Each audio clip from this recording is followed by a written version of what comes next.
Welcome, Undead. It is I, Pwar, bringing you the true Necromancer experience. Forget that mist junk that doesn't work at all unless you have a legendary, which I didn't get in 4 hours of farming. But this is a functioning build without legendaries, so something you can actually build and use while progressing. But obviously with legendaries, it goes above and beyond. And yeah, Necro is super strong. I hit for over 7k damage with Bone Spear crits, and this build crits often. But that's not all. It is also a minion focused build. And as you can see, without even using Bone Spear, the minions just shred the boss. And this is without my ultimate or the Skelly Warrior damage nodes, which I didn't see until I went to the build planner, so your minions will do even more damage than I did here. So in my opinion, this is the best starting build for Diablo 4 for Necromancer, because majority of your damage is from the tree, and it's got great map clear and bossing damage. And each unique you find is basically just gonna be an upgrade for your damage or the amount of minions you have that aren't even required for the build to even function like the Mist legendaries. So if you want to see more builds like this for Diablo's launch, hit that like button for the algorithm and let the build begin. I'm redoing how I do builds, so hopefully this is now clearer to follow along than my rogue video, but my main damage skill is Bone Spear. The reason I picked this is because minions are terrible for clear.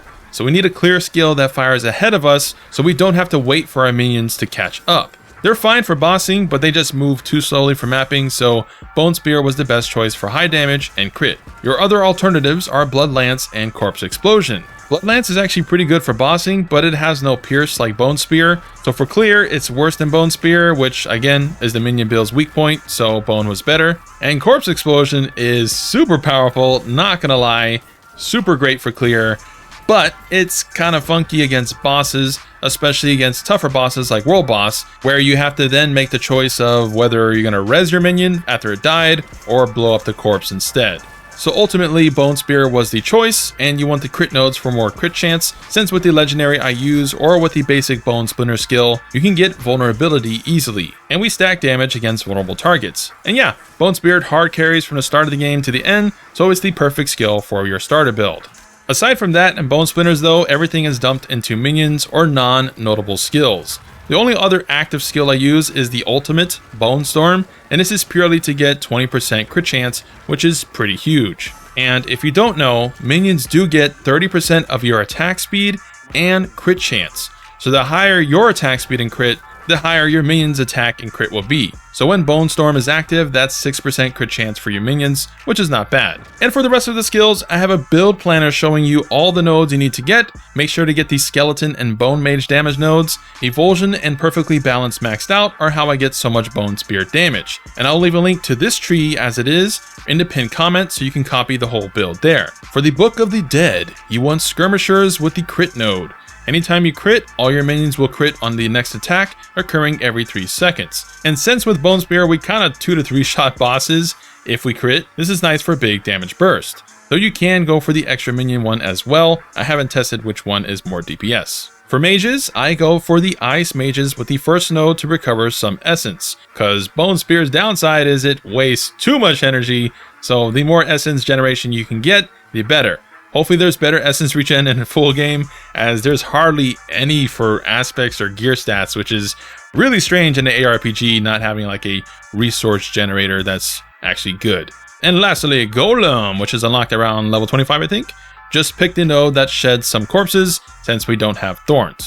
And when you're in battle, you want to use his skill so we can roar and taunt all the enemies. But now for my build, here are the top 4 aspects you want. The Bone Spear aspect to apply vulnerability and makes your return projectiles deal more damage. And then you want +2 warrior and mage's skeletons. I believe you can get +4 if you put it on the two-handed weapon, but I'm not sure that's worth it as most things will die to your Bone Spear instead. Your minions are more just for cleanup or damage when you're out of essence. And lastly, the attack speed up one when you crit with a core skill is really good, giving not only you more attack speed, but also your minions as well. Now for the next set of legendaries. These are just extras, giving you damage for Bone Spear and minions, though the minion ones are kind of more important, so I would put them on your amulet or two-handed weapon.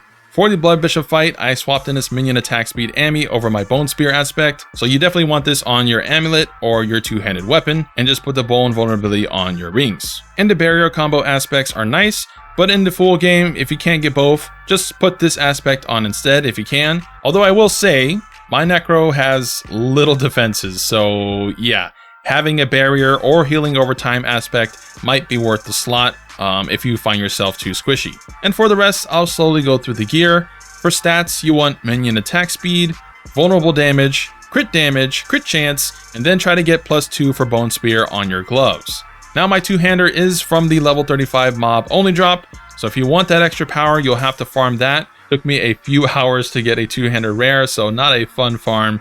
But yeah, if you want more damage, that's the way to do it in the beta. But a shield and sword combo might not be bad for more survivability though, because you can block more. And yeah, I guess that's the build. Pretty simple. Pretty much use this from beginning to end. It 1 to 3 shots elites, and if you set up right, you activate Golem aggro, you activate your Bone Storm, you get close and splinter for your crit chance, and then you spam Bone Spear, and bosses should melt in less than 5 seconds. Like this spider boss, that was supposedly one of the hardest bosses in the game besides Butcher, yet I killed it faster than Ziz did with his Blood Mist build, so interesting.